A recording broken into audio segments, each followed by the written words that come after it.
So starting a business can be tough, can be really tough.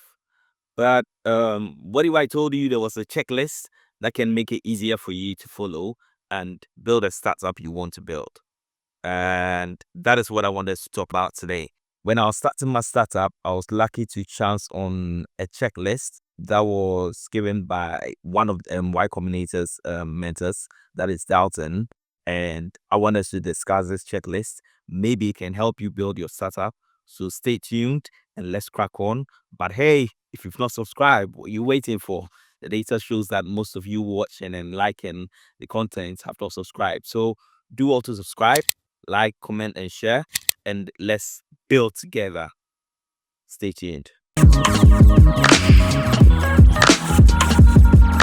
Okay, so what is this checklist I'm talking about? This magical checklist I'm talking about. And I'm referring to this checklist that was developed by Dalton, as I've said before, and we're going to talk about it.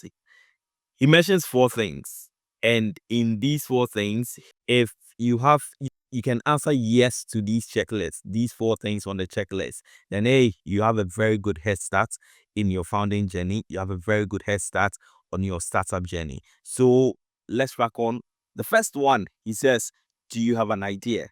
And there, you cannot build anything without an idea, right? So now you have an amazing idea, and the idea lays the foundation for you starting to build something.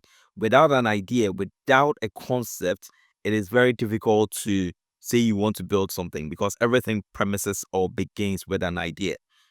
And the idea gives you the opportunity to start and execute. So, hey, ask yourself, do you have an idea? So long as you have an idea, there is something to build on. So, hey, can you check yes? Well, that's one. Then you're your way to something else. The next one we're going to talk about is he says that, do you have a co-founder? Yeah, some people want to be solopreneurs and others want to have a co-founders in their founding journey. You can talk about the advantages and disadvantages of having a co-founder or not, right? But why is it quite advantageous in having a co-founder? The first thing you want to talk about in terms of having a co-founder is building a business and stuff, just as we've said. And therefore, you need somebody that can keep the grind going with you. When the emotional stress comes in, when tough time comes in, you need somebody that can have that same determination with you and say, hey, let us crack on. We can do it. Right. Sometimes you set on doing things alone and you don't have that backing, you don't have that support, it becomes difficult along the way. And if you're not so resilient, you might give up. But they say two heads are better than one. So if you have somebody that is holding you accountable and you also holding that person accountable, where you support each other even in tough situations, you need somebody to hold you accountable and to keep you going and be resilient. That is how come if you have a co-founder, it's going to be great for you. But hey, if you're looking for a co-founder, I've shared that in my video where I talk about extensively about how to build your first team. But if you're looking for a co-founder, the first thing is have somebody that believes in the vision you have somebody that believes in the idea you have somebody with a startup mentality, the entrepreneurial mentality to say that times will get tough, but we can move on. Have somebody that does not even have only one skill set, but has is diverse in the skill set to be able to complement you where you are lacking.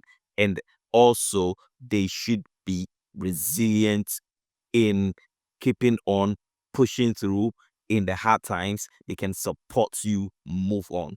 So hey, if you don't have a co-founder yet, don't rush it. Some VCs, when you're looking for funds, they look for people that also have co-founders because that means that when the going gets tough, somebody can pick up, and when that person is down, you can also pick up. So it's one criteria when people are looking for funding, especially when you're building tech startups. But if you don't have one yet, take it easy, look for one that is right for your company and go along with that person. You can check Y Combinator has a platform. You can check their platform. There are many people there that have ideas and are looking for co-founders, and there are people that are also have some skill sets and are looking to join companies. So you can check that platform up. and I'll put the link in the description so you can click on that and check it out. All right. Next thing he talks about is that, have you built something and given it to somebody to use? This is very crucial, right? This is very crucial. That is where we come to the point where I made that video talking about validating your idea. And it's very crucial. Have you built something and given it to somebody to use? If we don't want to spend months and months and months without validating the idea and also bringing something out to give to people to use, and you will spend months and months, years and years, and bring something out and nobody wants to use it. So the earlier you build it and the earlier you get something outside there, it doesn't need to be perfect, right? What you need is, you have put something else out there, people like that feature and are using it, and because they are using it, you can now go on and build something better. You can look at, there are a number of products that came that were different when they came in their initial phases and look quite different now. I've spoken about this before. You can look at the Apple series. The Apple One is not the same as the Apple 16 Pro Max you have today. You can look at Dropbox. Dropbox just launched a simple feature and it wasn't as it was today. But you can see, because people caught on the idea and people started using it, it gave them confidence that people like what they want to build. They just did a promotional video describing what they want to do, and the people got on and liked the idea, and that gave them confidence to go and work on that product and bring it out. They kept working on it in iteration. So you build something, give it to people to use, look at if people want that product. If they want it, you're good to go. The head start is there. Go on and build that product, and build it a step at a time, as we've been talking about. Build it one feature at a time, right? Because at the end of the day, you were looking for product market fit, and until you build a product and get it on the market for people to use, it becomes difficult to tell if people really need this product or not. You get it? So have you built a product and given it to people to use? If you have a yes on this, then my friend, my brother, my sister, you are on your way to building something good. You have a head start in there. All right.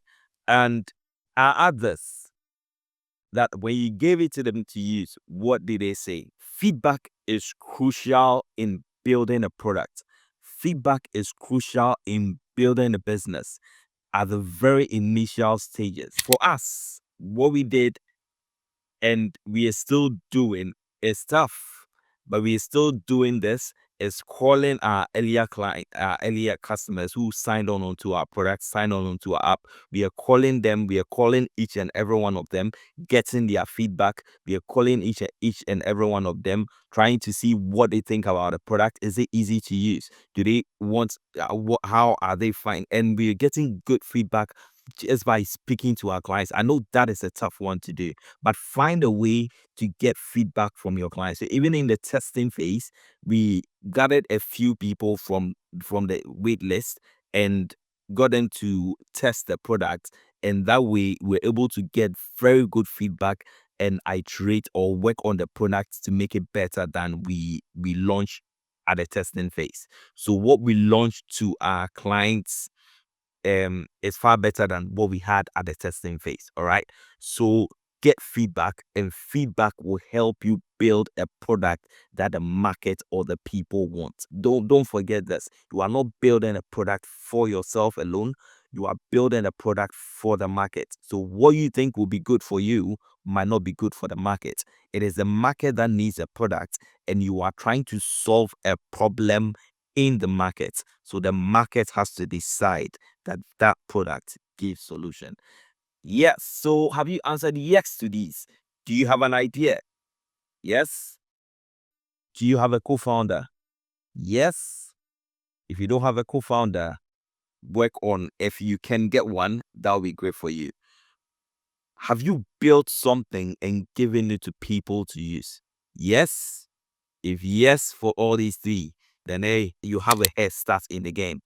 Crack on, build your product, and don't forget to always obtain feedback to help you improve the product, the service you are offering until you are at that point where you are market fit or your product fits the market perfectly.